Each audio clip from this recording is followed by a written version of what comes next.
Les cheveux, on est bien? Je ressemble pas à une prof d'art appliqué, c'est bon? Un peu, mais bon, ça ira. Non, là, non, pas cette mèche, non. La mèche, ouais. Ah merde, ouais, celle-là. Non, enlève-la. Je l'enlève, je la refais Soit tomber? sur la droite, soit sur la gauche, mais pas comme c'était. Comme ça? Fais voir. Moi, je changerais même encore ici, là. Ouais. Je mettrai tout là? Essaye. Tu veux faire coiffeur aussi? Là, attends. Bon, allez, c'est très bien, Fais parfait. voir. Je t'aime. C'est bon? Je clappe? Il y a au moins 15 minutes avant le clap. Bienvenue dans 5 théories. Dylan, bienvenue. Johnny, bienvenue Comment dans ma vas-tu? forêt. C'est ce que j'allais te demander, qu'est-ce qu'on fait là? Mais on fait là que tu m'as demandé un lieu qui m'inspirait ou qui était en lien avec, avec le cinéma, avec ma créativité. Et on est là où j'ai filmé mes 5 premières années de YouTube, grosso modo. Tous les 5 théories, tous les pokétrousses, c'est là. Bah écoute, moi pour t'expliquer un petit peu le format, l'idée ça va être de parler de cinéma, mais par le prisme de tes expériences personnelles. Ouais. Donc il va falloir essayer de comprendre comment et pourquoi le cinéma a marqué ta vie. Et quand je parle de cinéma, évidemment, c'est au sens large, je vais parler aussi des séries et de l'art en général, on va parler jeux vidéo, on va parler plein de choses. J'ai l'intime conviction que l'art a marqué toutes les personnes possibles, de près ou de loin, à un moment dans leur vie. Et c'est un peu le principe de ce format-là, quoi. Donc là, l'idée, c'est de découvrir qu'est-ce qu'a fait dans ma vie qu'on se retrouve ici, sur cette passerelle, toi et moi, Tout à fait. 31 ans, quoi. Exactement. Et je pense que c'est forcément lié un peu à tout ça. Ah bah totalement, ouais. C'est sûr. Il n'y aurait pas d'art qui m'a marqué, il n'y aurait pas eu de YouTube, il n'y aurait pas eu notre rencontre, il n'y aurait pas eu cette vidéo. Tout à fait. D'ailleurs, je serais curieux de savoir Ouais. quel est le premier film que tu as vu et si tu t'en souviens. Premier film que j'ai vu, j'en sais rien, mais ça devait être, je sais pas si ça te parle, Spot, le chien Spot. Je sais pas si ça te parle. Ça doit être un truc comme ça sur VHS qu'on regardait tout gamin. Et encore, je te dis ça, c'est peut-être une série d'animation, je sais même plus. Film, j'ai des souvenirs assez forts mais flous avec le film des Razmoquettes. Est-ce que c'est ton premier gros souvenir de cinéma? Non, mais je sais que quand j'étais vraiment tout petit, il y avait ça. Il y avait forcément les Disney qui étaient sortis dans les années 90, Pocahontas, Le Roi Lion et tout. Mais mon premier vrai choc, si c'est ça que tu veux, c'est Pokémon, le film, qui est le socle sur lequel je me suis construit. Mais vraiment, ce film c'est la pierre angulaire de ma vie. Est-ce que tu l'as vu au cinéma ou est-ce que tu l'as découvert à la maison? Je n'en sais rien. Je t'avoue, j'aurais dû demander à mes parents avant. Ouais. Mais j'étais trop jeune. Je sais pas si j'ai... T'as des souvenirs, toi, de quand t'as 6 ans J'ai mon premier souvenir de cinéma, par contre. Ok, pas moi. Je connais pas mon premier film, mais je sais le premier film que j'ai vu au cinéma. On aurait du réseau, je crois que j'appellerais ma mère. En fait. Bah, c'est intéressant parce que moi, par exemple, le premier film que j'ai vu au cinéma, c'est Spider-Man, en 2002. Je m'en souviens très bien parce qu'il y a un jumpscare dans le film qui m'a fait flipper dans la salle. Mais c'est intéressant parce que même si tu te souviens pas du premier film que tu as vu au cinéma, c'est quoi pour toi ta première expérience de cinéma? Celle dont tu te souviens? En salle de cinéma, ouais, quoi. Et qui va le plus loin possible dans ton souvenir. Ah, j'en sais rien. Faudrait... Parce que Nemo, c'est quelle date, ça, par exemple? C'est 2003. C'est 2003. Electra, c'est quand, ça? C'est 2005, je crois. C'est 2005. Frère des ours. C'est 2006, je crois. Ah, donc ça serait Nemo. J'ai bien vu quelque chose avant Nemo. Bah disons que tu as pu voir quelque chose avant Nemo, mais ouais. Si c'est le premier souvenir que tu as en salle, ça va être le premier film marquant que tu as vu en salle, c'est ça qui est intéressant. Ouais. Bah Nemo, en plus, encore aujourd'hui, c'est un film que je porte là. Donc l'arbre est d'accord, je sais pas. Tout à fait, oui. Du coup, on va revenir sur Pokémon, le film, j'aimerais bien en savoir plus. Explique-moi pourquoi ça t'a autant marqué. Bah déjà, gamin des années 90, Pokémon, c'est toute ma vie à ce moment-là. Donc le dessin animé qui passe sur Tfou à l'époque, je consomme Tfou tous les matins avant de partir à l'école, Jimmy Neutron, Totally Spies. Je suis arrivé après le Club Dorothée, donc moi j'ai pas connu Dragon Ball et compagnie, c'était Pokémon, premier coup de cœur. Ce qu'il faut savoir, c'est que Pokémon, quand t'es gamin, pour ceux qui l'ont pas vécu, c'est un appel à l'aventure. Et quand t'es gamin, de voir Sacha partir du Bourg-Palette, à côté de ça, t'as les jeux en plus sur Game Boy, tout ce que t'as envie, c'est de partir te promener et collectionner des bébêtes en fait et devenir le meilleur, collectionner des badges et tout. Et donc bref, le film arrive.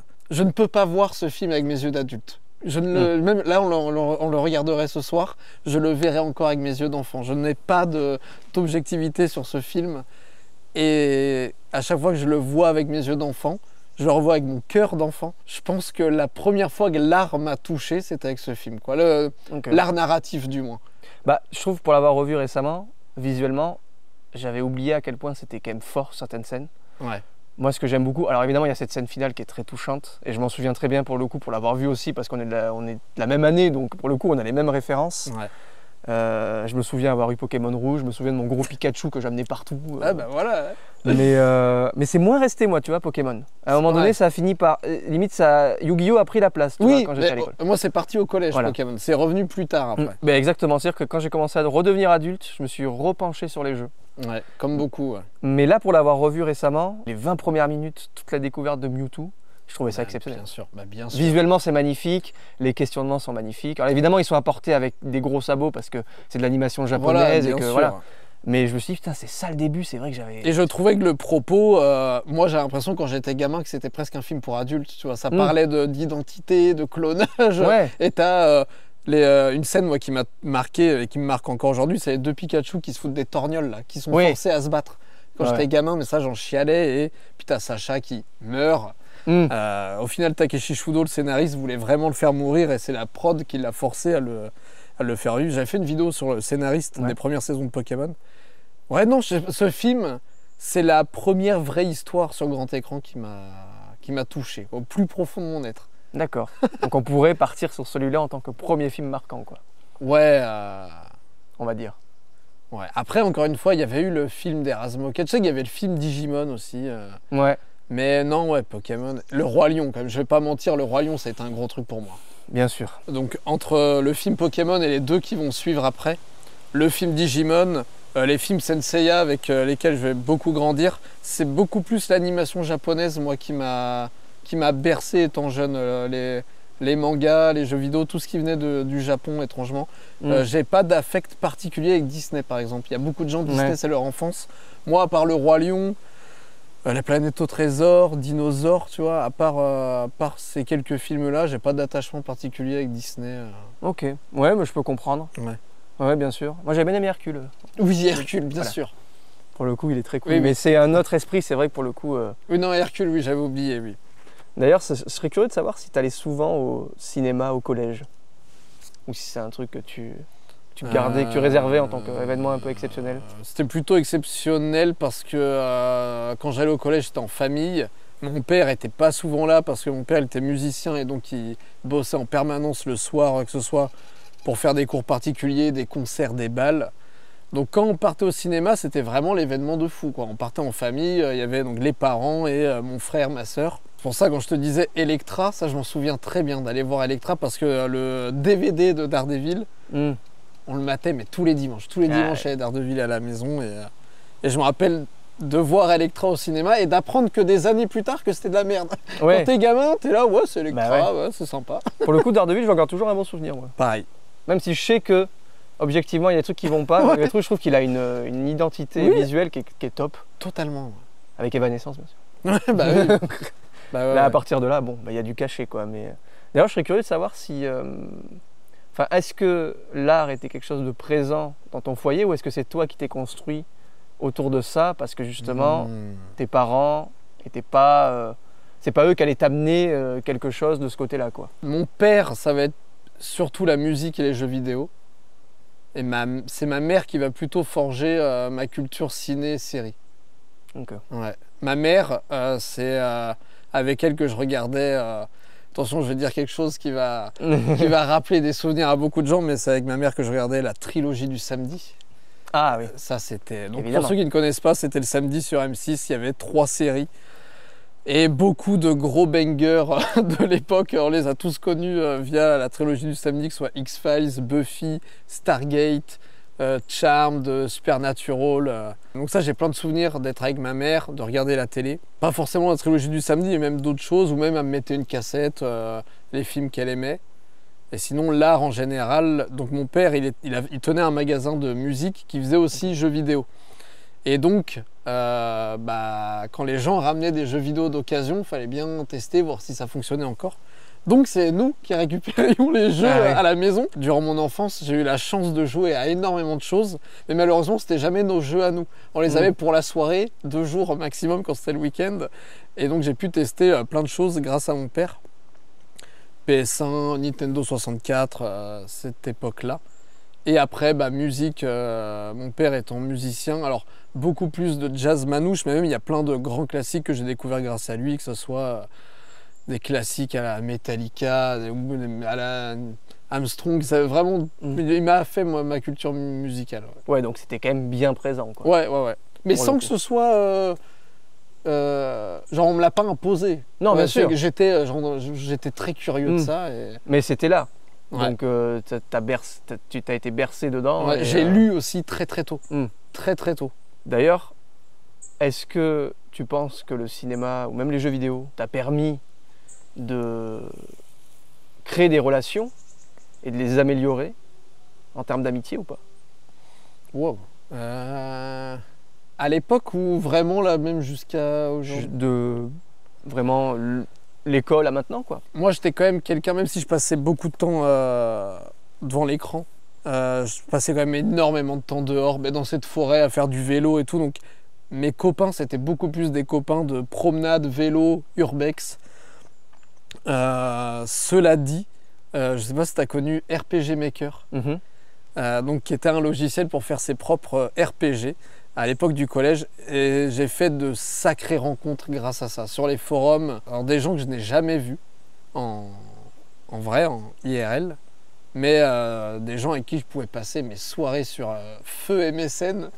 RPG Maker, gros truc, grosse part de ma vie. Parce que, moi je sais que pour le coup, ça m'a beaucoup aidé à forger des amitiés, se retrouver le soir devant la DS. Oui. Après le collège, tu vois, il y avait une DS pour deux, alors fallait. Mais moi, ça va être plus avec mon frère et ma soeur. D'accord. Nous, on passait nos après-midi devant la GameCube, devant la DS. Ouais, bien sûr. C'est quoi le film le plus bizarre que tu as vu? Ça peut avoir plein de sens, le mot bizarre. Ouais, tu vas nous le dire. Je vais dire un classique, à mon avis, beaucoup de gens te répondraient ça, mais c'est Philosophy of a Knife. Ok. Parce que le contexte de visionnage était très particulier aussi.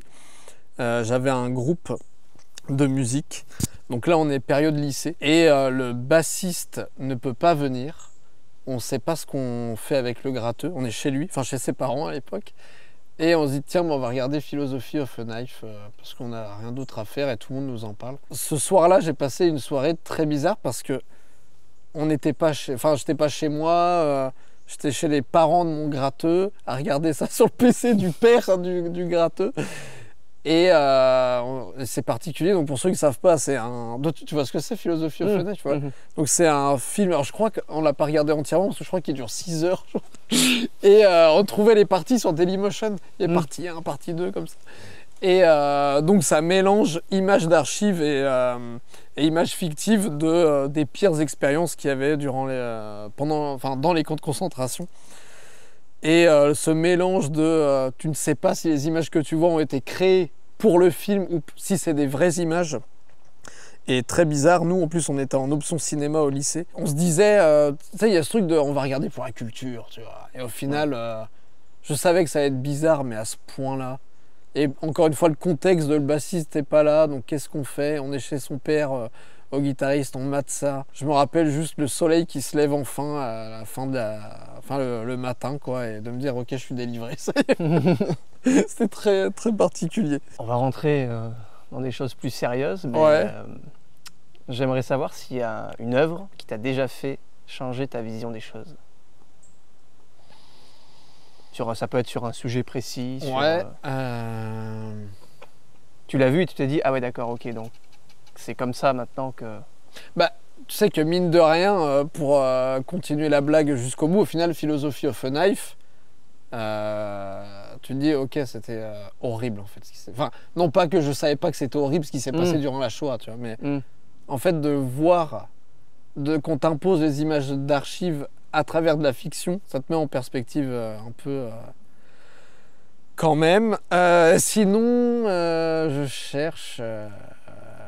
J'ai pas d'exemple marquant en tête et c'est possible que quand je vais mater ta vidéo, après je vais faire mais t'as pas pensé à tel truc et ça me rend fou. Donc... Tu le mettras en commentaire. Ouais, si j'y pense pendant notre conversation, je te le dirai, mais là, j'ai pas d'exemple particulier là, malheureusement. Ça doit être un tout peut-être. Des fois, il y a des œuvres qui vont. Il y a une œuvre précisément qui va te marquer et qui va t'amener à aller chercher autre chose, tu vois. Et il y en a où ça va être plus subtil, ça va être avec le temps, ou effectivement. Ou alors, ça peut être inné et en fait, ça va juste te conforter dans qui tu es et ce que tu es, quoi. Oui. Parce que par exemple, ici, quand tu me dis je me promenais ici quand j'étais enfant, Ouais. c'est pas le cinéma qui a apporté ça, tu vois, je pense. C'est le fait que tu vives ici. Moi, j'ai vécu dans un endroit où il n'y avait pas ça. Donc, j'ai pas pu. Ouais, mais après, tu vois? Peut-être que c'est Zelda, Pokémon qui m'ont poussé à vouloir. On saura jamais. Continuer, oui, bien sûr. Est-ce que c'est les balades qu'on fait que j'ai aimé à fond Zelda et Pokémon, ou est-ce que c'est le fait que j'ai aimé Pokémon et Zelda qui. On saura jamais. Ça, c'est une bonne question. Mais du coup, ça reste. Peu importe au final la réponse, ça reste complémentaire et c'est le principal. Ça reste complémentaire. Et moi, quand j'étais gamin, genre tout ce que je voulais, c'était découvrir des grottes, découvrir des cascades, donc comme celle qui est là-bas. Je passais mon temps juste à me promener avec ma mère, tu sais, qui était là. Dans 15 minutes, t'es revenu. 20 minutes, s'il te plaît. Il n'y avait pas de téléphone à l'époque, rien du tout. Je partais en vélo à fond. Mais tout en. C'est ça qui est vous, mais tout en disant vite, il faut que je sois rentré à 18h parce qu'il y a Yu-Gi-Oh! Par exemple à la télé. Donc c'était très dehors-dedans. Ouais, bien sûr. Ouais. C'est quoi ta plus grande peur? Tu peux prendre le temps de répondre.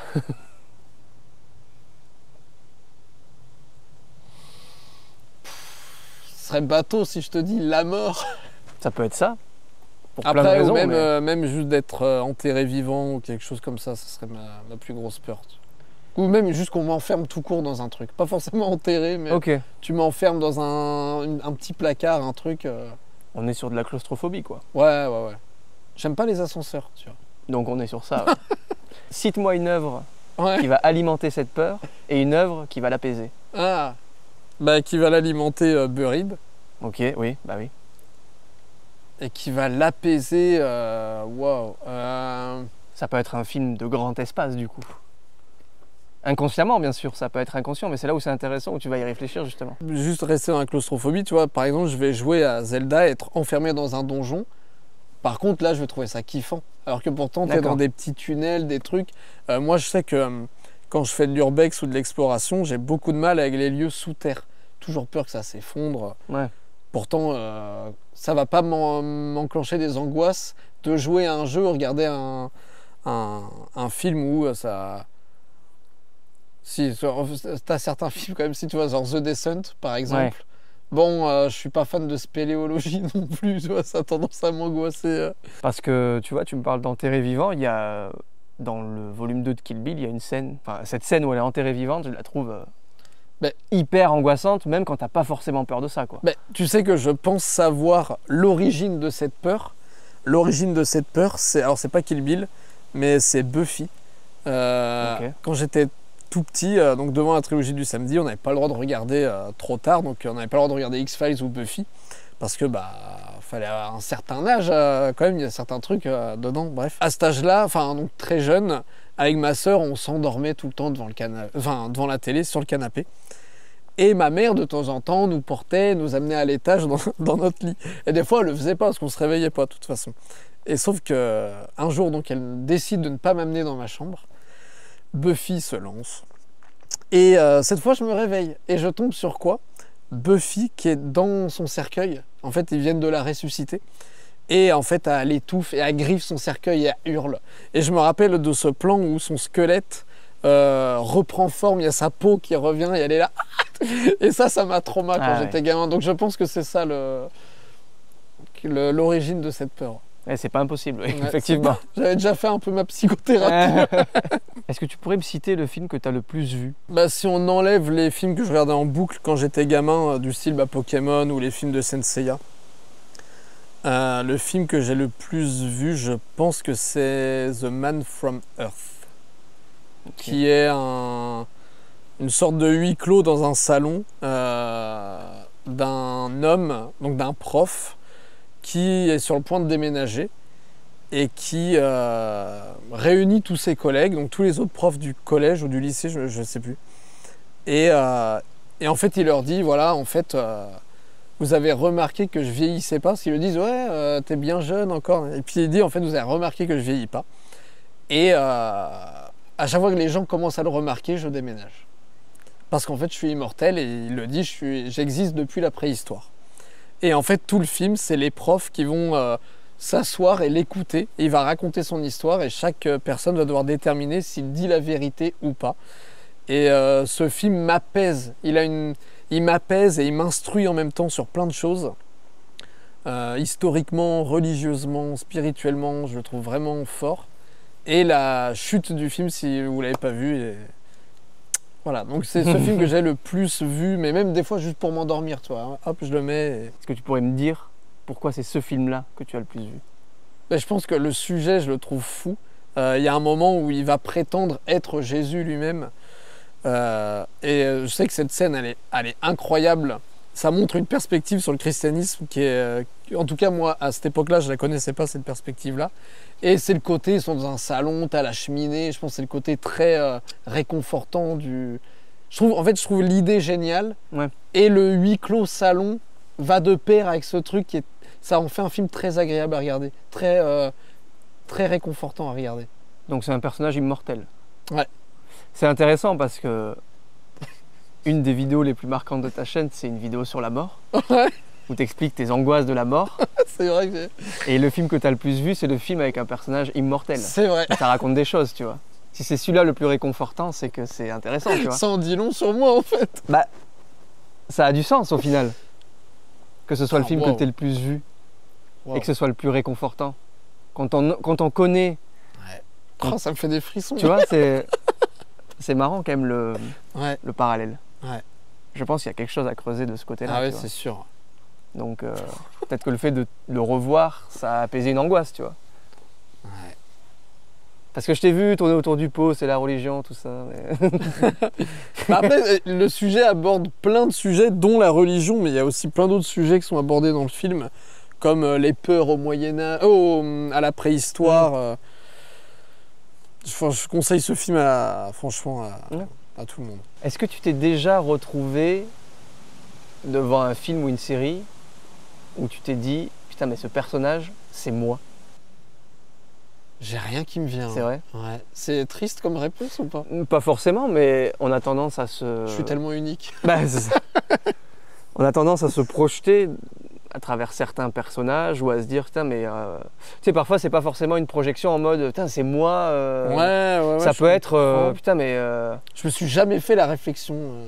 bah effectivement mais tu sais tu peux te dire tiens ces angoisses sont les miennes, je les comprends, ses plaisirs et son bonheur il est identique au mien, c'est ça que je veux moi aussi, tu vois. Je vais te répondre à un truc, je sais pas si c'est la réponse que tu cherches, mais je pense que c'est ce qui s'en rapprocherait le plus. Tu me diras, je suis peut-être à côté de la plaque. Il y a une série qui s'appelle This Is Us, qui est une série magnifique qui a été faite par un gars qui voulait créer un Lost version familiale. Et donc c'est 6 saisons d'une famille dont l'histoire est racontée un peu en puzzle. Il n'y a pas d'éléments fantastiques ou quoi, mais la manière dont c'est raconté rend le tout très mystérieux et c'est une très bonne série. Bref, il y a 2 frères dans cette série, Kevin et Randall. Avec mon frère, on s'est beaucoup vu dans ces 2 personnages et on a même réglé des trucs entre nous grâce à cette série. On a réussi à se comprendre grâce à cette série sur beaucoup de choses. Et c'est vrai qu'il y a des fois où je me suis dit, putain, ouais, là je m'étais comporté comme lui parce qu'en fait, lui, là, il me ressemble de ouf. Et lui aussi avait le même point de vue sur un des persos. Et je sais qu'on a beaucoup grandi grâce à cette série. Notre relation a beaucoup grandi grâce à cette série. Bah, c'est la réponse que je voulais. Ouais, non, mais c'est vrai que... C'est quoi la séance de cinéma la plus mémorable que tu aies vécue? Ça peut être pour diverses raisons, l'ambiance dans la salle, le film, une émotion que tu avais à ce moment-là devant un film, le film qu'il fallait, tu vois.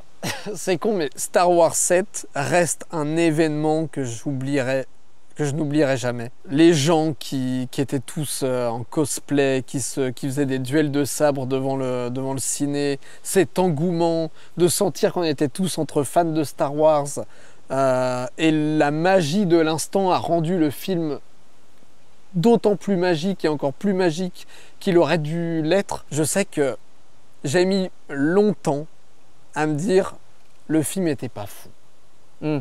Parce que le moment, la séance était juste incroyable. En plus, j'étais avec mes meilleurs copains.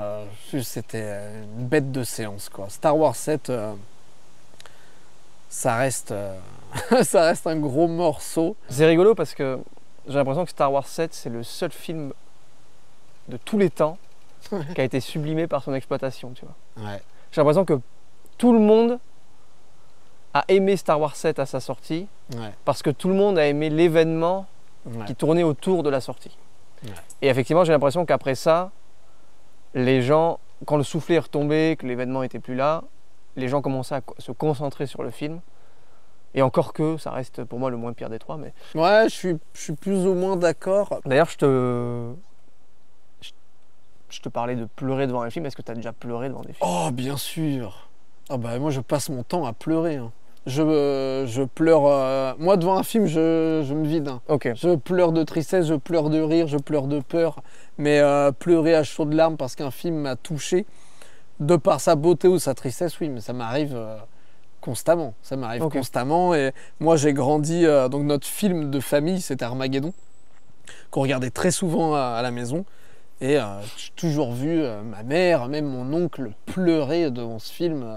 Donc j'ai pas grandi dans la gêne de... Genre c'était pleure, tu vois, pleure, si t'es triste.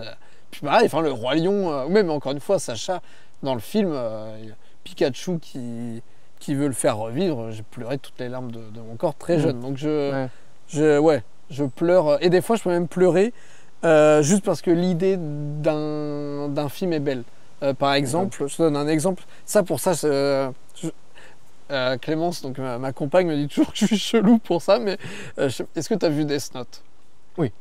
Quand Light retrouve la mémoire, on a un flashback où on voit la rotation de Death Note qu'il a fait. Il dit à Rem, prends ce Death Note, file-le à Ryu, qui me le redonne, machin truc. Et de voir toutes ces pièces s'emboîter là, me fait pleurer. C'est pas triste ce qui se passe pourtant, mais ça me fait pleurer devant le génie, si tu veux, avec la musique, le montage. Je sais pas, il y a un truc qui se passe. Pleure de satisfaction. Je saurais pas t'expliquer. J'ai l'impression de pleurer de... Il y a un truc qui est grand devant moi. C'est bizarre, hein. Non, mais c'est intéressant. Après, c'est super du coup quand tu me dis que tu avais le droit de pleurer, entre guillemets. Parce que justement, si je pose la question, c'est pas justement pleurer devant un film ou pleurer tout court pour un homme, c'est pas quelque chose qui est courant. C'est quelque chose qui peut être encore vu bizarrement. Mais c'est dommage parce qu'effectivement, il faut pleurer, il faut se dire qu'on peut pleurer, quoi. Mais je parlais brièvement tout à l'heure de Senseiya, mais j'ai grandi donc avec Senseiya, qu'on appelait les Chevaliers du Zodiaque quand on était gamin. Les mecs passent leur temps à chouiner dedans, tu vois. Donc ça m'a jamais... Pour moi, un homme, ça a les cheveux longs, ça pleure et ça porte son armure en mode « faut aller se bagarrer ». Non mais tu vois, c'est ça. Moi, je t'avoue, les hommes, gros muscles, tu vois, mais Rocky, c'est venu très tard dans ma vie. Et pourtant, j'ai une scène dans la tête, une scène dans Rocky 3, où il perd son entraîneur, où là, tu chiales direct. Sûr. J'ai l'impression que mes modèles hommes, quand j'étais gamin, tu vois, c'était les Chevaliers du Zodiaque, c'était Sacha qui partait... avec ses Pokémon, ses animaux en soi. C'est Simba qui pleure parce que son père est mort. Au final, tu vois, les personnages masculins, au final... Enfin, moi, je sais il m'est arrivé pareil de pleurer de manière très aléatoire devant des films. Par exemple, quand j'étais petit, j'ai pleuré devant le Godzilla de Roland Emmerich.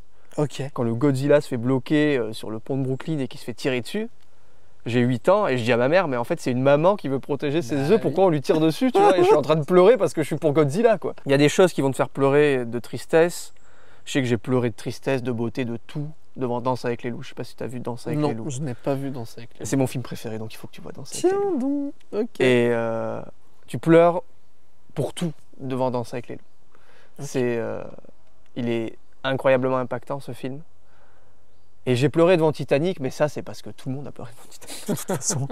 Et parce que le film est d'une niaiserie tellement belle qu'il finit par t'avoir. Et puisqu'on parle de pleurer, ça faisait longtemps que je n'avais pas pleuré devant une fiction. Et cette année, j'ai découvert une série qui s'appelle Lost. T'as vu, j'ai évité le sujet depuis Je sais, c'est moi qui te l'amène. Et les 3 derniers épisodes de Lost m'ont détruit. J'expliquerai après pourquoi, parce que... T'ont détruit, mais t'ont peut-être reconstruit aussi. Aussi, mais en fait, j'expliquerai pourquoi Lost est arrivé dans ma vie au moment parfait. Et c'est là en fait que c'est limite ce qui m'a amené à faire ce format, tu vois, de me dire les choses arrivent au moment où tu en as besoin. Ouais. Et si j'avais découvert Lost il y a 5 ans ou dans 5 ans, je l'aurais peut-être pas accepté comme ça, tu vois. Mais je sais que moi, Lost, pour le coup, je l'ai pris en pleine période de deuil, tu vois. Je l'ai commencé en pleine période de deuil, où j'avais des questionnements sur la mort, les mêmes que tu as eu, exactement les mêmes. Les mêmes angoisses de la mort, qu'est-ce que c'est, pourquoi. Et j'ai vu Lost comme ça, dans ce... En fait, je me suis reconstruit en même temps que je voyais la série, tu vois. Ça allait mieux en même temps. Je sais pas si c'était à cause de la série, mais ça allait mieux en même temps, tu vois. Et quand la fin de Lost arrive, je sais pas si on peut parler de la fin de Lost, parce qu'en même temps, j'ai pas envie de spoiler Lost, mais en même temps, il faut en parler, mais j'en parlerai pas. Parce que je pense qu'il faut garder la surprise, parce qu'il faut voir Lost. Bien sûr, bien sûr. Mais la fin de Lost amène un rapport à la mort. Et j'ai l'impression que la fin de Lost a répondu à mes interrogations, tu vois. Et en fait, j'avais peur de la fin de Lost parce que j'avais ce... Du coup, vu que j'étais passé complètement à côté de la fin de Lost, je me suis jamais fait spoiler Lost, tu vois. Et je l'ai vu cette année, là, en 2025. Et j'avais ce retour comme quoi la fin de Lost, c'était nul. Donc j'avais un peu peur. Mais plus la fin de Lost arrivait, plus je trouvais ça exceptionnel. Et quand j'ai vu la fin de Lost, je me suis dit, mais la fin ne pouvait pas être plus parfaite. Mais en fait, je peux pas dire ça pour tout le monde, en fait. Pour moi... Je pense que oui, ça dépend de voilà. ton cheminement de vie et de plein de choses, notamment toutes tes attentes que tu as sur la résolution ou non des mystères, de ton degré de spiritualité, j'ai envie de dire. Et pourtant, j'en ai pas... Enfin, j'ai de la spiritualité, mais elle n'est pas... J'arrive pas à mettre de mots dessus, ou une religion dessus, ou une forme dessus, tu vois. Mais quand il y a cette révélation à la fin de Lost, là, on vous tisse de fou pour la regarder. Bah... Là, je me suis dit, mais c'est fou, quoi. C'est parfait, en fait. Donc, j'aimerais bien avoir ton point de vue sur Lost. Prends ton temps, on a le temps. Bah, on parle exclusivement de la fin ou on parle de... Dis-moi comment tu as découvert Lost, que ça a apporté dans ta vie, plein de choses, tu vois. Je pense que c'est intéressant. On commence par le début. Bah, déjà, sincèrement, ça je le dis, tout à l'heure je le disais pour la blague, mais là je te le dis premier degré, sans Lost, je suis pas là, dans cette forêt avec toi. Genre Lost, c'est ce qui m'a donné envie. Donc d'abord d'écrire quand je suis au collège, écrire, beaucoup écrire, puis apprendre à utiliser une caméra, à vouloir faire de la fiction avec les copains, puis plus tard vouloir décortiquer les œuvres que je consomme, ce qui m'amène après donc sur YouTube à faire des vidéos. Et là je boucle la boucle avec Pokémon, mon premier amour, puis sur Lost, puis sans Lost il n'y a pas tout ça. Sincèrement Lost c'est mon premier... Pokémon c'est un choc. Mais trop jeune pour comprendre ce qui va impliquer derrière Lost. Je suis suffisamment en capacité je suis en CM2 ou en 6e. Je sais ce que j'aime, je sais ce qui me fait vibrer. Et je trouve tout dans Lost. Et Lost va définir absolument tout le reste de ma vie, sans aucune exagération. Donc tout commence avec mon oncle. Donc mon oncle qui habite en Savoie et qui venait l'été donc par chez nous. Il avait 8 heures de route à l'époque pour venir. Il n'y avait pas toutes les autoroutes. Bref, pourquoi je vous narre ces détails-là, on s'en fiche. Et bref, il arrive à la maison et il nous dit par contre, je vous préviens, je regarde une série en ce moment qui s'appelle Lost. Nous, on ne connaît pas. On était beaucoup plus team M6 d'ailleurs à la maison et on regardait pas trop ce qui se faisait sur TF1. Or c'était TF1 qui avait les droits de Lost à l'époque. Donc Lost est diffusé un samedi soir ou un vendredi soir et c'est le fameux épisode où ils aperçoivent un petit avion jaune en rêve. Donc John qui aperçoit ça en rêve et au final ils vont le trouver et tout cet enchaînement d'actions va mener les personnages à trouver une certaine trappe dans la jungle, quoi, sous terre. Et donc je découvre Lost avec cette putain de trappe qu'ils n'arrivent pas à ouvrir et ça va m'obséder. Ce truc va m'obséder de qu'est-ce qu'il y a sous cette trappe. Mon oncle repart chez lui. Mon père télécharge tous les épisodes sur Emule. on se fait toute la saison 1 et le temps qu'on rattrape le retard, la saison 1 est terminée, donc on termine notre marathon sur l'ouverture de la trappe. Donc pour ceux qui ne savent pas, la première saison se termine sur l'ouverture de la trappe et il faut attendre la saison 2 pour savoir ce qu'il y a dedans, sinon c'est pas drôle. Les pires mois de ma vie. Je sais pas pourquoi ça m'a... ce n'était pas normal pour moi qu'on me laisse avec une question comme ça. C'était... Et ça a marché sur moi bref, à partir de là, écoute, on a toujours regardé Lost en famille et j'ai suivi assidûment et passionnément jusqu'à la fin de la saison 5. La saison 6, moi je sais que notamment les premiers épisodes, j'ai eu beaucoup de mal à l'époque. Il y a un peu un switch en termes d'ambiance, je trouve, entre la proposition qui est faite en saison 5, beaucoup plus axée sur la science, les choses en brut, on calcule, on résout les trucs en faisant des équations, c'est le projet d'Arma. Et la saison 6, tout de suite, elle commence par des trucs beaucoup plus spirituels, la source, le temple. Donc, mis à part ce moment de flottement, début, première moitié de saison 6, et j'ai toujours été un énorme fan de Lost, et même aujourd'hui, même les épisodes que j'aimais moins à l'époque, j'adore les étudier, les revoir. Tu me disais, c'est quoi le film que tu as le plus vu? Tu m'aurais demandé la série, bien sûr, c'est Lost. Il y a des épisodes de Lost que j'ai vus en boucle. Voilà, je ne saurais pas quoi te dire de plus sur Lost. Je peux en parler des heures. Donc on peut en parler après, c'est vrai que je trouve qu'il y a des épisodes qui sont... Parce qu'on parle d'émotion devant une fiction et Lost amène beaucoup d'émotions. Tous les épisodes avec Desmond, par exemple, je trouve qu'ils ont une saveur différente. Bien sûr. On peut les regarder séparément, je trouve, de la série. Quasiment, ouais. Et c'est intéressant, en fait, de dire on va prendre un personnage et faire... limite, pas le séparer du groupe, mais en faire la sève, tu vois. Ouais. C'est lui, finalement, qui va être la colle qui va... C'est ça qui est fou. Alors que ce n'est même pas un personnage qui est là dans la première saison. C'est ça qui est impressionnant et c'est un personnage qui prend tellement de place dans la suite. Malgré tout, tu vois, et c'est vraiment inconscient puisque je l'ai découvert vraiment là, tu vois, mais quand il arrive, donc du coup je dis pas comment il arrive, mais quand il arrive, instantanément quand je le vois, je me dis lui, c'est mon préféré, tu vois, direct. Déjà il faut savoir que quand ça sort Lost, on est pour moi sur une période de VF qui est exceptionnelle. Donc la VF de Lost pour moi est exceptionnelle. Ouais. Et la VF de Desmond est exceptionnelle. J'ai regardé des épisodes en VO. Et donc là, tu as regardé Lost en VF? J'ai regardé Lost en VF. Ouais. Ok. Il y a 2-3 incohérences en VF. C'est pas impossible. Et je t'avoue pas, je te mens pas si je te dis que sur le prochain visionnage dans quelques années, je la redécouvrirai en VO, tu vois. Là, je voulais vraiment la voir dans les conditions de la découverte de tout le monde, c'est-à-dire à la télévision en VF. Tu vois. Et elle ne m'a posé aucun problème, la VF, pour le coup. Parce que je trouve qu'on a une époque des séries, justement, où la VF, elle est superbe. Je t'avoue que je ne regarde rien en VF, donc je ne sais même pas comment est la VF actuellement par rapport à l'époque. Bah, aujourd'hui, sur les séries, elle est assez chaotique. Mais comment ça se fait? On s'éloigne peut-être de la vidéo. Non, pas forcément, mais je pense que je ne m'y connais, connais rien en VF. En tout cas, je sais que pour le cinéma, il y a des impératifs de sortie où en fait les doubleurs n'ont plus trop le temps de doubler les films. Et je pense que sur les séries, on est sur le même principe, puisqu'on est sur des sorties simultanées où les séries vont sortir les saisons vont sortir directement, tu vois. Ouais. Et je dois t'avouer que les séries actuelles, je les regarde tous en VO, enfin tout en VO. Mais il y a des séries que je vais regarder en VF. Déjà parce que c'est... Ah bah de toute façon, tu fais bien ce que tu vois, par exemple, Dexter, je peux pas la regarder en VO. C'est hors de question. C'est mort. C'est impossible. Pour moi, la VF de Dexter, du personnage de Dexter, elle a un côté réconfortant, tu vois. D'accord. Et sa voix... Il a une voix beaucoup plus grave en VO. Et je le trouve... j'ai moins d'empathie pour lui en VO, tu vois. Ok.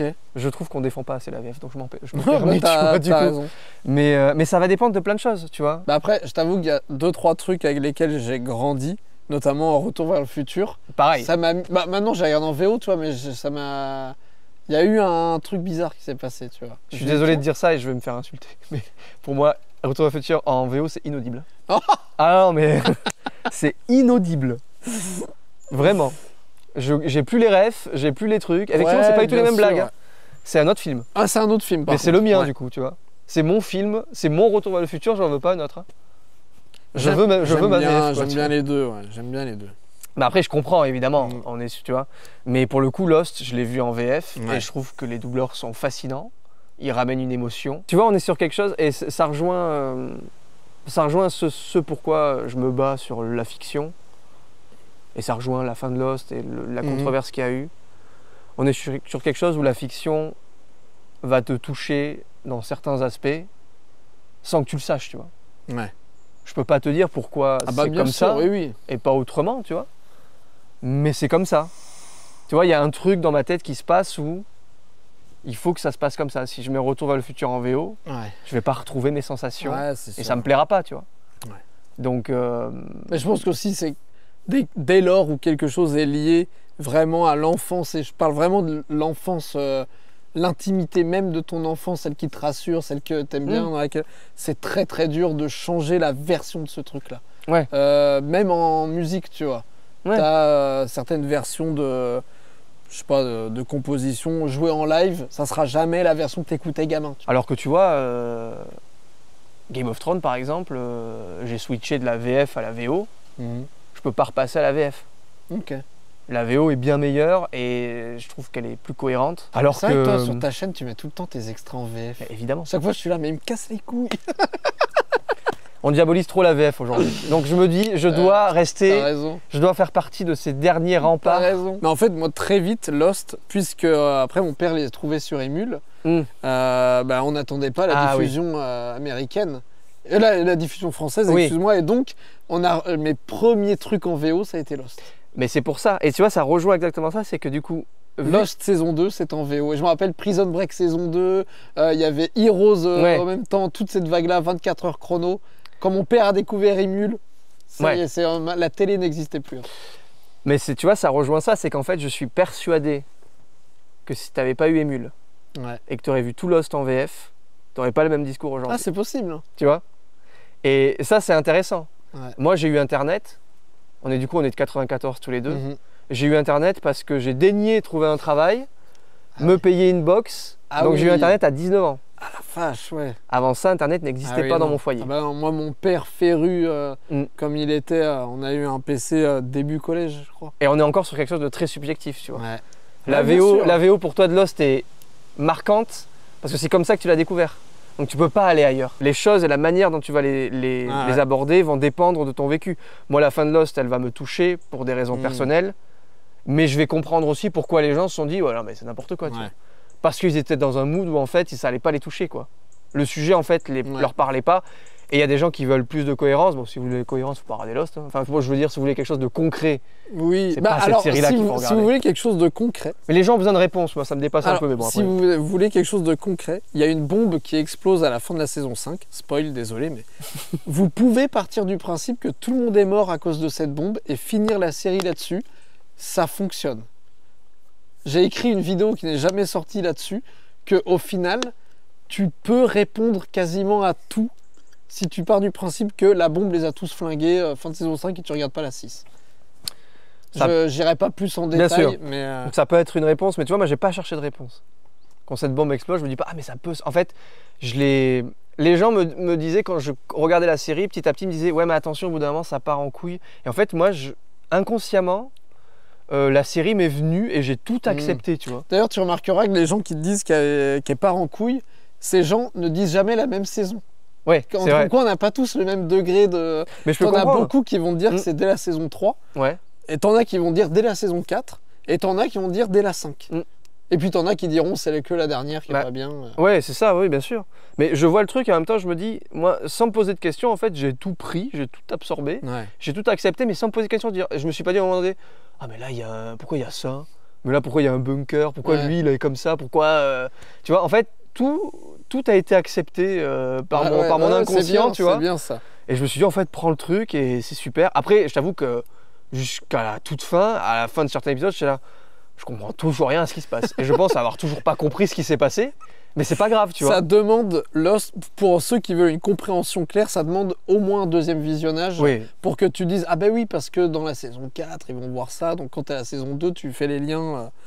Et si ça peut te rassurer, il y aura un deuxième visionnage, c'est sûr. J'attends parce que là, j'ai besoin de quelques années. Je peux pas la... Et elle sera en VO. Ah bah, tu fais bien ce que tu veux, mais toi, t'as des gens qui n'ont toujours pas compris pourquoi il y avait des ours polaires sur l'île. Peut-être que c'est ton cas. Or, quand tu fais ton revisionnage, il t'apparaît clairement qu'en fait, on te donne la réponse à chaque saison.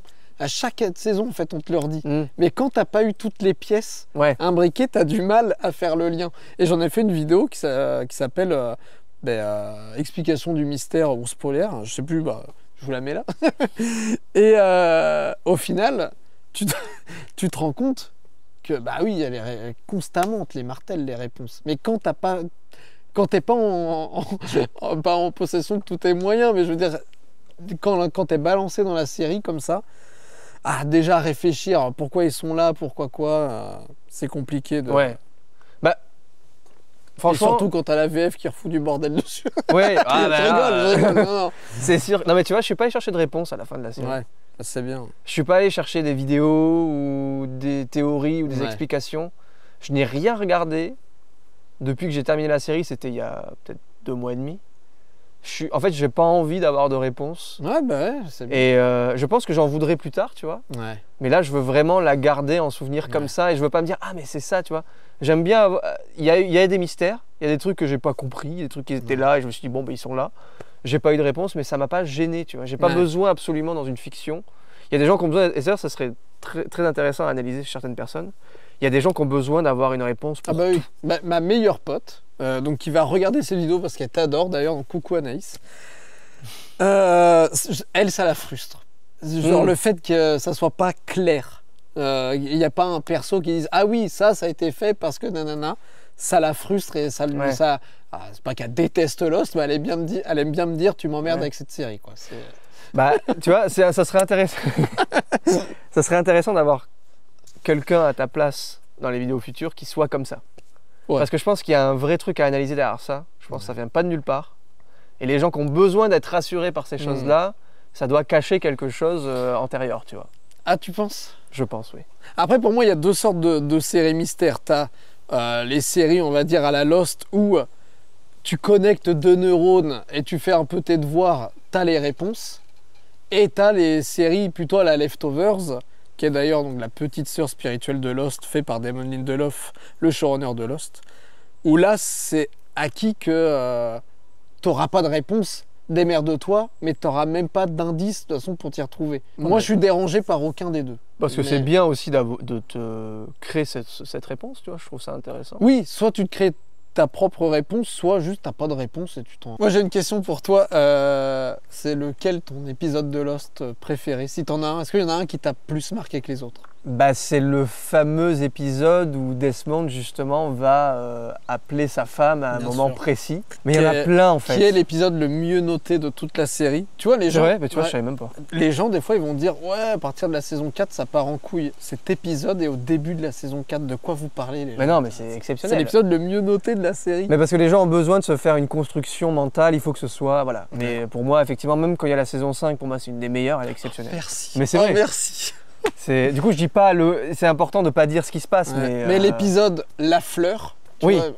Moi, c'est un de mes épisodes préférés. Mais oui, cet épisode-là m'a beaucoup touché. J'ai beaucoup aimé l'épisode aussi avec le van. Je sais que c'est pas forcément le meilleur, mais moi je le trouve extra. Bien sûr. Et On the road to Shambhala. Au début, quand j'ai commencé la série, je me suis dit ok, Saïd c'est le meilleur.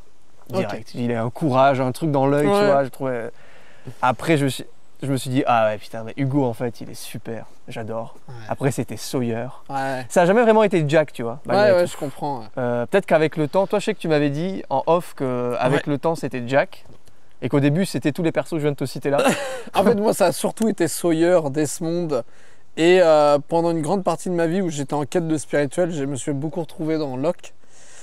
Mais là où, tu vois, moi, plus je vieillis, plus je deviens très terre à terre, très rationnel. Et je sais que je suis borné sur plein de choses, du mal à lâcher prise. En fait, je me retrouve étonnamment beaucoup dans Jack. Plus je vieillis, tu vois, plus je vieillis, et plus je me dis, mais en fait, il y a beaucoup de choses sur cette putain d'île que je ferais comme lui, en fait. Donc, plein de fois, il me gonfle. En tant que spectateur, qui me gonfle. Je me dis, en fait, y a plein de choix qu'il a fait que j'aurais fait, à mon avis, les mêmes. Et je trouve que même scénaristiquement, c'est un très bon outil. Jack, c'est un perso qui remet constamment en cause ce qui se passe sur l'île. Il n'a pas besoin de réponses comme Locke ou quoi, mais il met tout en questionnement, tout en doute. Et ce qui fait que tu as ce lien avec lui en tant que spectateur pour douter de ce qui se passe. Car si tout le monde prenait l'univers tel quel, ça marcherait sûrement un peu moins, je trouve. Et le fait d'avoir Jack qui est là à douter en mode mais il n'y a pas besoin d'appuyer sur ce bouton, tu as un truc très rationnel en tant que spectateur qui te fait encore plus douter du truc. Ouais. Parce trouve... que c'est le personnage le plus rationnel au final. Donc les gens vont aller se greffer à lui parce que ils vont se dire en fait il a raison quoi. C'est ça. Et au final son parcours global, sans spoiler, fait que c'est un personnage qui est très abouti narrativement, quoi. À la fin de la série, tu dis je comprends pourquoi on a suivi ce gars-là, quoi. Mais tu vois, à la limite, si j'avais un reproche à faire à la série, ça va être les derniers moments où on voit Jack quoi, sur l'île. Où je trouve que, en fait, effectivement, toute cette... sans rentrer... Non mais tu vois, alors c'est un petit reproche, hein, vraiment, on est sur un petit truc, tu vois. Mais disons que toute cette histoire de source, effectivement, comme tu disais, après la saison 5, je me suis dit, bon, allez, on y est, je le prends, tu vois. Je l'ai pris, hein, je me suis dit, ok, c'est bon, je l'accepte, c'est ça, quoi. Mais, malgré tout, le décor, tout ce qui entoure toute cette source... Le bambou, non, même pas ça, mais... Non, ça, c'est pour le coup, j'aime bien l'image, tu vois, mais vraiment la source, le décor, les souterrains, la grotte, tout ça... Ah oui, en fait, vraiment. S'il y a un truc... Dans le cœur de l'île, quoi. Voilà, s'il y a un truc qui va, et encore c'est minime, mais qui va le plus me sortir de la série, ça va être tout ce qu'il y a à ça, à ce décor. Ça m'a pas parlé. Tu vois, à la limite, je m'attendais à autre chose par rapport à ça. Tu vois, je me suis dit, c'est trop facile comme décor.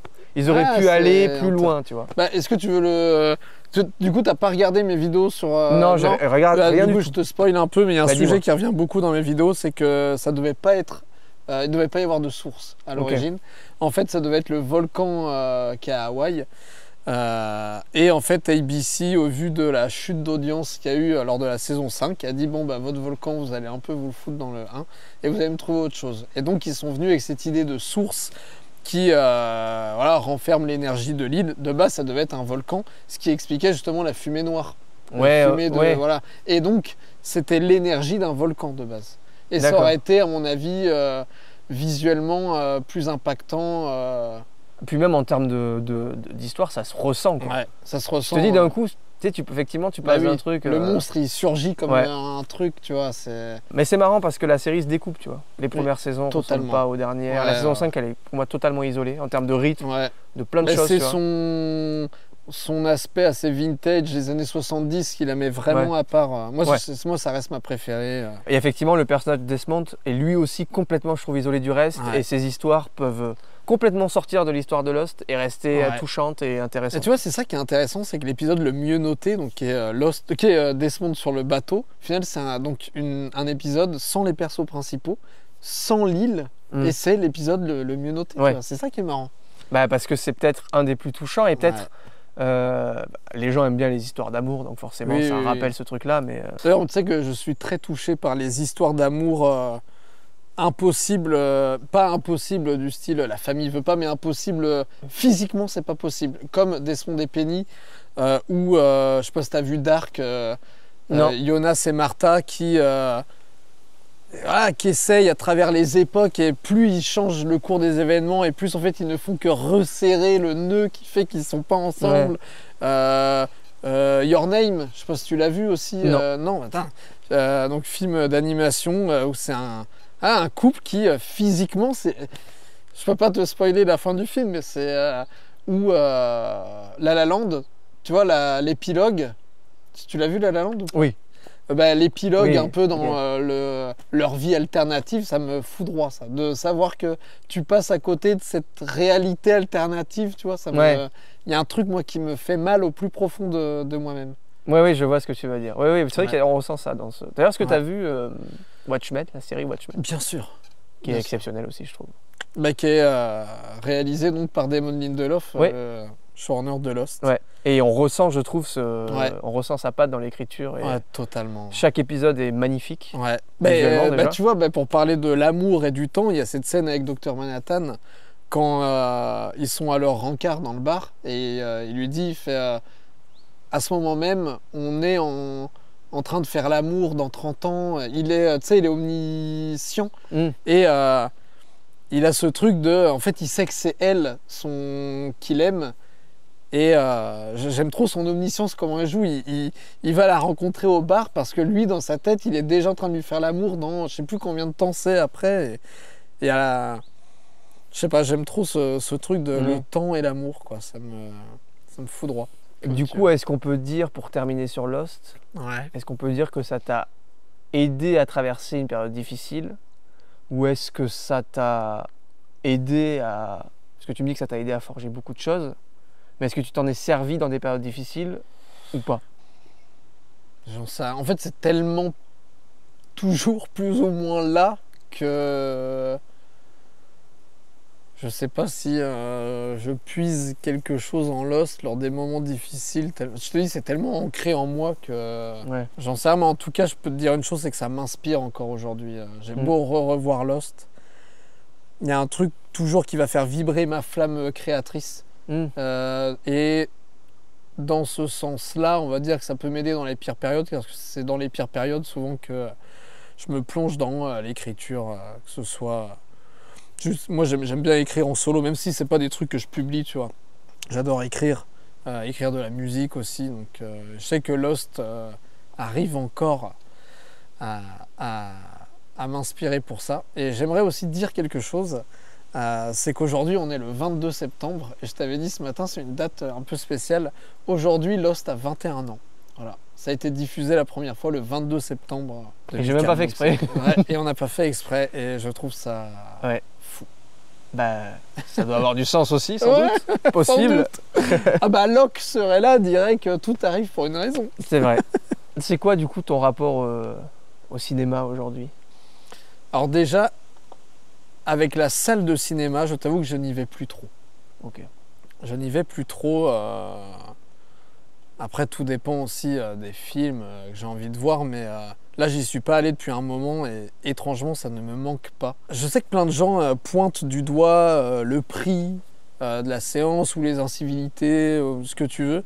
Moi, en fait, ma théorie, je peux me tromper, mais ma théorie, c'est que maintenant, on a tellement du super matos chez soi qu'on a un peu la flemme de faire 15 bornes pour aller voir un film alors qu'on a notre bonne télé, notre bon canapé, tu vois ce que je veux dire?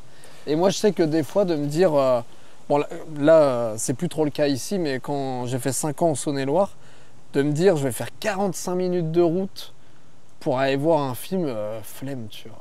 Bah, tu vois, autant je suis pas puriste de la VO, autant Ouais. je suis puriste de la salle du coup. Ok. Mais parce que quand tu me dis on a du matos chez nous, on a tout ce qu'il faut, pour le coup sans me vanter, je pense avoir de l'excellent matos chez moi Ouais. et tout ce qu'il faut en termes de 4K, de son Ah ouais. et de tout. On doit être 15 à avoir un lecteur 4K en France et j'en fais partie, tu vois. Ouais. Mais malgré tout, bah, les expériences en salle, elles sont inoubliables. Tu vois, par exemple, le film Casino de Martin Scorsese, j'ai dû le voir 30 fois.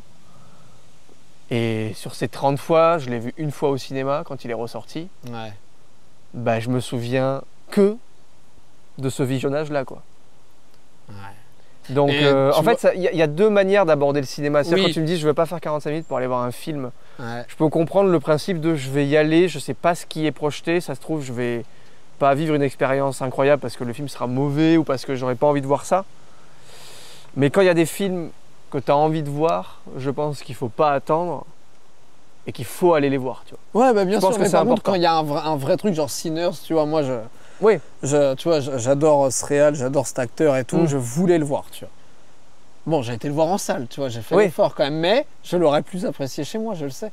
Je sais que Dune, je ne l'ai pas apprécié parce que j'étais dans une salle de ciné, tu vois.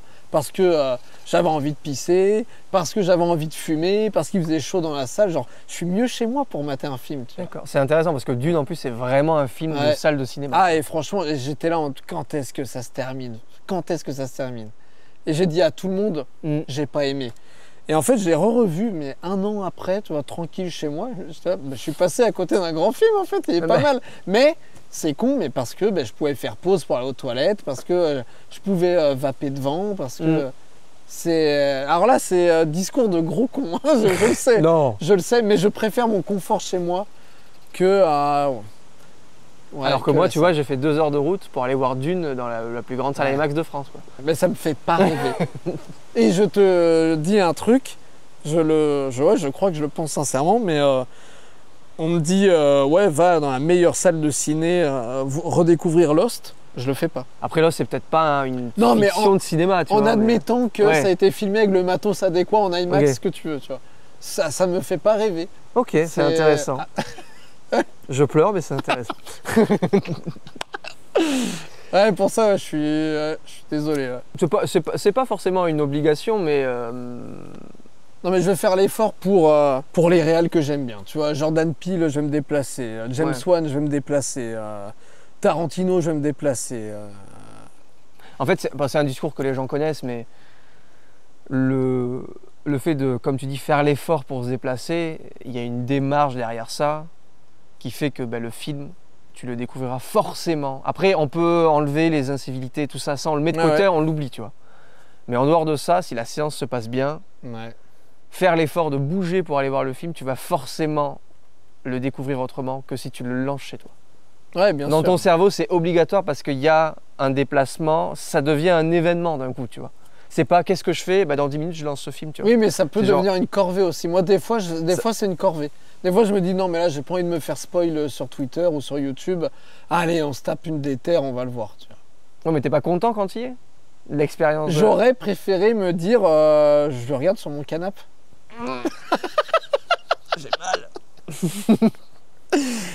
Ouais. À la fois je peux comprendre, à la fois non, mais effectivement parce après. Que c'est mon petit confort chez moi, tu vois. J'aime pas forcément être entouré d'inconnus, même s'ils sont très silencieux. Je suis là, j'ai pas envie d'être avec des inconnus. Ouais. J'ai envie de faire pause pour aller me chercher un café. Tu vois ce que je... Pour répondre à un appel et sortir du film. Oui, non, après pour le coup je te dis ça, mais je suis partisan du fait de découvrir un film n'importe où, sur un téléphone, sur une tablette, qu'importe. J'irai pas jusque-là. Bon, ça m'est arrivé d'avoir des films sur des téléphones. Sur ma télé, en VO, c'est tout. Elle a bandeau la VO maintenant, tiens. Et pour le coup, c'est vrai qu'il y a des cinémas, et là où tu vis, effectivement, on en parlait, je pense que la VO doit pas être très... Là, on est à proximité de Thouars, je veux de la VO, je vais à Saumur. Dans le pire des cas, je vais à Poitiers ou à Angers. Et sinon, quand j'étais à Cluny, en Saône-et-Loire, en vrai, je trouvais à Châlons, à Mâcon, ça se fait, mais c'est juste, il faut faire un peu de route, quoi. Il faut faire 30 minutes, 40 minutes. Ouais. Mais ça se trouve. Ça fait, depuis... j'ai jamais vu de VF au cinéma, tu vois. À part quand j'étais gamin pour Nemo et compagnie, mais j'ai toujours trouvé en VO. Okay. Que ce soit... je te dis, ouais, c'est simple, tous les films Marvel phase 3, je les ai tous vus en VO au Cinoche, les Star Wars en VO, et même des trucs un peu plus indés, entre guillemets, je les trouve en VO, quoi. Non, mais je peux comprendre, c'est-à-dire, moi je vais aller découvrir des œuvres aujourd'hui en VO, en tout cas au cinéma, dès que je peux. Et sur certains films, la VF va moi me gêner s'il n'y a pas de séance en VO, je sais que je vais pouvoir le redécouvrir en VO. Ouais. Mais c'est vrai qu'aussi, je vais aller chercher la VO au cinéma quand je peux, quoi. Ouais. Et parce que c'est toujours mieux, malgré tout, de découvrir une œuvre dans sa version originale quand c'est possible. Mais sans la VF, on n'est pas là non plus, quoi. Parce que petit, moi, tu me mets Toy Story en VF, je comprends rien à ce qui se passe. Et, en VO, ouais. En VO, pardon, ça m'intéresse pas, tu vois. Donc tu vois, c'est... Après, pour contre-basculer ce que je disais, je te l'avais dit en off, mais un de mes derniers gros coups de cœur, c'est Oppenheimer de Nolan. J'ai découvert au cinéma. Pendant 3 heures, la salle de cinéma n'a pas existé. J'étais dans le film pendant 3 heures, à tel point que à un moment, j'ai regardé mon tel quand même. Une petite envie de pisser. J'ai une toute petite vessie, donc c'est pour ça aussi que j'aime pas le cinéma. Mais juste pour me dire... Oh, il doit rester au moins 2 heures, tu vois. Il restait 40 minutes, j'avais pas vu le temps passer. Les 3 heures, je les ai pas vus passer. Et comme quoi, les bons souvenirs en salle de ciné existent toujours, tu vois. Oui, parce que Je vais pas te dire Bien que sûr. non, tu vois. bah, Ça surtout que m'arrive toujours. c'est un film, là pour le coup, tu es allé voir un film de cinéma, quoi. Moi, je Oui. l'ai découvert au cinéma, je l'ai acheté en Blu-ray 4K, Pareil. mais j'ose pas le relancer. Ah, Pendant- si, ah bah j'ai fait que ça, moi. J'ose pas le relancer. Pendant des années. Il est encore mieux chez moi. Ouais. T'es fou. Il est fou. Tu vois, quand je suis allé voir Interstellar en 2014 quand il est sorti Oui. au cinéma, pendant des années, je me refusais de le revoir s'il ne ressortait pas au cinéma. Quoi? Donc je l'ai vu 4 fois dans ma vie. Pourtant, c'est un des films que j'adore, hein. Je le trouve super, le film. Je l'ai vu 4 fois dans ma vie. Je l'ai vu 3 fois au cinéma. Ok. Et je l'ai vu la 4e fois à la maison pour le faire découvrir du coup à ma femme parce qu'il sortait pas et j'ai dit je veux quand même que tu le vois. Il m'a pas choqué, mais malgré tout, au cinéma il est imprenable. Enfin moi tu vois tout à l'heure on parlait de tes souvenirs, je te demandais si tu étais souvent allé au cinéma quand tu étais au collège. Ouais. Tu me disais que non. Mais au collège, après, j'étais très dépendant de forcément la famille. Bah en fait ouais ça aussi effectivement ça dépend de plein de choses. Je Mais pouvais pas aller en ville tout seul, taper 15 minutes. parce que tu étais loin, parce que tu avais ça aussi je pense. Ouais. Et que ça aidait beaucoup. Moi, j'ai grandi dans un lieu où j'ai grandi de manière assez autonome très tôt. Mm. Et donc, j'allais au cinéma tout seul très tôt. Ouais. Mais moi, en fait, je pouvais pas parce qu'il y Oui, avait à pied, il y a Bah, c'est 3 ça, oui, heures bien de sûr. marche, quoi. Oui, oui, mais Mais j'étais à Mosée-Toircé, exactement. c'est pour ça que je pose la question, parce qu'en fonction des gens, ça va dépendre de Ouais. beaucoup de facteurs, tu vois. Et il y a des gens qui vont pouvoir y aller, ou il y a des gens qui vont pouvoir y aller seuls, ou il y a des gens qui, tu vois, Ouais. ça va dépendre de beaucoup de choses. Mais c'est pour ça aussi, c'est pour dire que j'ai cet attrait-là pour la salle. Mm. Parce Oui, que oui. C'est comme ça que j'ai découvert plein de films. Mm. Et que c'était mon petit échappatoire à moi, tu vois, c'était d'aller dans une salle de cinéma. Et j'ai découvert King Kong, je suis allé le voir 3 fois quand j'étais gamin. King Kong, film important de ma jeunesse, ça, ouais. Et pourquoi? Je sais pas, je le trouvais parfait, ce film, quand j'étais gamin. C'est vrai qu'il était... Je le trouvais mm. parfait. Il est assez incroyable, assez complet. Ouais. Il y aurait plein de trucs à dire aussi sur King Kong, c'est l'après Seigneur des Anneaux. Ouais, franchement, il... Parce qu'on parle du King Kong de 2005, on est d'accord. Oui, oui, oui. D'ailleurs, je pense qu'on peut conclure sur cette question. C'est quoi ton film préféré? Mon film préféré, on n'en a pas encore parlé, mais mon genre de prédilection, c'est les films de survie. Et notamment ce qu'on appelle les lone survival, donc c'est quand il y a une seule personne qui doit survivre.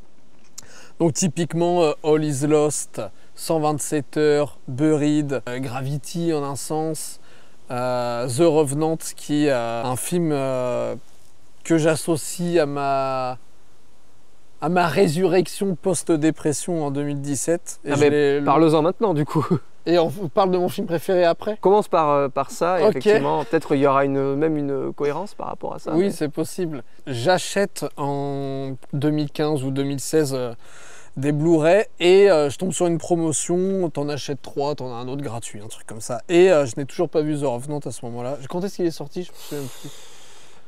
Ouais, je crois qu'il est 2015, sorti non en 2015. Ouais. Je sais plus. Bref, en tout cas, 2015 ou 2016, donc je l'achète. Enfin, je l'ai gratos. Et ce truc, après, au final, pourri. Ce truc prend la poussière sur l'étagère, parce que je le regarde pas au final. Je ne sais même pas de quoi parle le film à ce moment-là. J'aime bien DiCaprio. Inarritu, je le connais de Birdman et que de ça à l'époque. Donc, autant dire que c'est un film qui m'intrigue, mais pas plus que ça au final. Et je fais une grosse dépression / crise nerveuse liée à l'hypocondrie et le burn-out, bref, tout ça en fin 2016.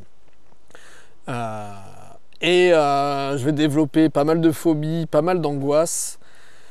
Et je me rappelle d'un soir particulièrement où il y a eu 2 périodes durant cette dépression. Il y a eu vraiment la période chouinage, j'aime pas dire ça, mais la période où tu restes un peu amorphe, tu sais pas quoi faire, t'as peur de tout, et ça dure. Et t'as la période un peu plus boostée, quoi, où tu vas essayer de changer les choses, quoi. Et un des pivots, un des trucs qui a fait que je suis passé d'un mood chouinage à un mood boosté. Les mots sont horribles, ils sont d'une violence, mais parmi ces choses-là, il y a eu The Revenant. On est un soir très très tard en plein hiver et il faisait super froid. Donc en plus c'est peut-être ça qui m'a donné envie de mater le film. Et je me dis tiens regardons The Revenant. Je suis tout seul donc en pleine nuit à Thouars. Et je le lance. Je savais plus ou moins que c'était un western et puis donc je passe les 20 premières minutes devant un bon film. Je trouve ça sympa. Et il y a la scène avec l'ours en fait. Et à la scène avec l'ours, une fois que les personnages abandonnent Hugh Glass, donc, qui est interprété par DiCaprio, je comprends que je suis face à un film de survie. Je ne le savais pas avant et je me dis, mais je suis con, c'est mes films préférés, je ne savais même pas que The Revenant en était un. Et pendant 2 heures, je vais voir DiCaprio à moitié à poil marcher dans la neige, à essayer de retrouver le mec qui a buté son fils. À essayer à se nourrir de ce qu'il trouve, à se planquer dans le cadavre de son cheval. C'est de la survie à l'état pur. Je passe une des meilleures soirées de ma vie. Et à la fin du film, alors je vais pas te dire qu'à la fin du film, j'étais plus en dépression. Mais il y a un truc qui a fait que, bordel, faut que je me bouge, tu vois, parce que je vais pas m'en sortir. Et The Revenant, de par ce que ça raconte, mais aussi la manière dont ça a été réalisé, comment Inarritu il a géré ça, quoi, à vouloir chercher la lumière parfaite, le temps parfait, la manière dont entre 2 branches il te fait passer sa putain de caméra, la manière même dont les acteurs se sont engagés, quoi que ça soit DiCaprio mais même les autres, Tom Hardy, les efforts qui ont été faits pour que ce film soit produit, ça n'a pas été en plus très... Là, on dirait que j'encense le film, mais je sais qu'il y a eu plein de problèmes. Tout le monde n'était pas très content dans la prod du comportement d'Inarritu. Mais les moyens qui ont été mis en œuvre, les moyens qui ont été mis en œuvre pour réaliser le film, ça résonne vraiment avec les moyens que Hugh Glass met pour survivre. Et ça m'a mis, moi, face à qu'est-ce que je fous, moi, pour aller bien, tu vois. Genre, je faisais plus rien, et je faisais plus de vidéos, j'avais plus rien qui me motivait. Et là, bam, The Revenant. Il y a eu une étincelle. Un début d'étincelle. Ça peut être celui-là ton film préféré du coup. Ça me paraît très logique. Ouais, mais trop facile. Ah bah, parfois c'est évident. Mais... Parce qu'il y a un autre film de survie qui est indétrônable à mes yeux et qui est un film de survie que j'ai pas cité quand j'en faisais la liste tout à l'heure. Ce film, c'est Life of Pi, traduit chez nous en l'Odyssée de Pi, qui est un mec avec 5 animaux dans sa barque. Alors vous connaissez sûrement l'affiche où il est avec un tigre, mais il est avec 5 animaux. Ou 4, non c'est bien 5. Pendant une partie du film et après la deuxième partie du film seulement avec le tigre. C'est un film de survie très onirique. Tu l'as vu ? Oui, je l'ai vu. Ok. Le film va pas passer des heures à te montrer comment le gars essaye de s'hydrater ou manger. C'est très mental. C'est très philosophique comme film. Son atmosphère fait que il est indétrônable. Et son message aussi. Il a un message très particulier sur la spiritualité. On a affaire à un personnage qui se considère à la fois hindou, chrétien, bouddhiste. Et on a au départ des flashbacks de son enfance. Même ses parents lui disent c'est n'importe quoi, croire en plusieurs dieux, c'est admettre qu'aucun n'existe. Et il est aussi végétarien, il croit beaucoup en la cause animale, mais t'as tout ce truc de un tigre reste un tigre, il a vécu avec un tigre quand il était gamin, parce que son père possédait un zoo, et tu vois la cruauté du tigre envers, je crois que c'est une biche, le père lui file un animal comme ça et puis le gamin voit ça, il est terrorisé et t'as plein de dilemmes dans sa vie. Il veut croire que les animaux ont une âme, mais d'un côté il voit leur férocité, leur sauvagerie. Il veut croire en toutes les religions et en fait sur cette barque, donc il y a un naufrage, en fait il va se retrouver seul sur une barque et face à cette barque il va être confronté à la nature de l'océan, impitoyable.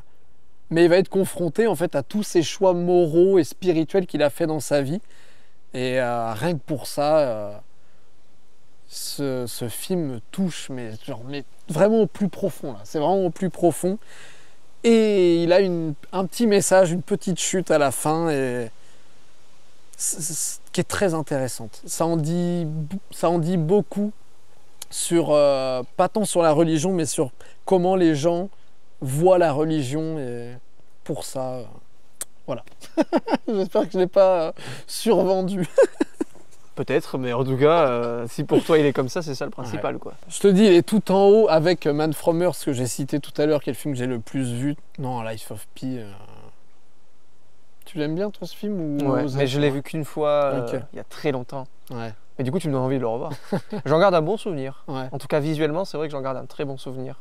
J'ai beaucoup moins de souvenirs de l'histoire. Maintenant, quand je l'ai vu, c'était il y a très longtemps. Ouais, Vraiment, bah, il devait... Je pense que je l'ai vu 1 an après sa sortie en salle, donc j'ai eu le Blu-ray, je l'ai acheté, je l'ai regardé. Ouais. Je l'ai pas relancé depuis.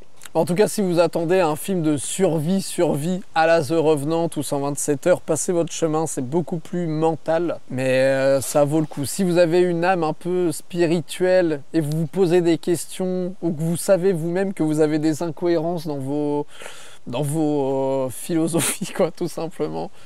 Si vous kiffez des délires à la Lost, vous kifferez Life of Pi. Ouais. Merci à toi, c'était super intéressant en tout cas. De rien. Merci d'avoir accepté de faire ce format qui n'a pas encore de nom. Trouvez un nom. Oui, trouver un nom, oui, aidez-moi. J'espère que cette petite forêt t'a plu. C'était assez rigolo oui, de faire des repérages en tout cas. Bon retour, et moi je vais essayer de trouver ma sortie dans cette forêt. Et bien pour ça, tu as qu'à mettre Légendex. Il a réussi à le caler, hein, son appli. Allez voir les gens d'Aix. Allez, On termine sur ça. la bise.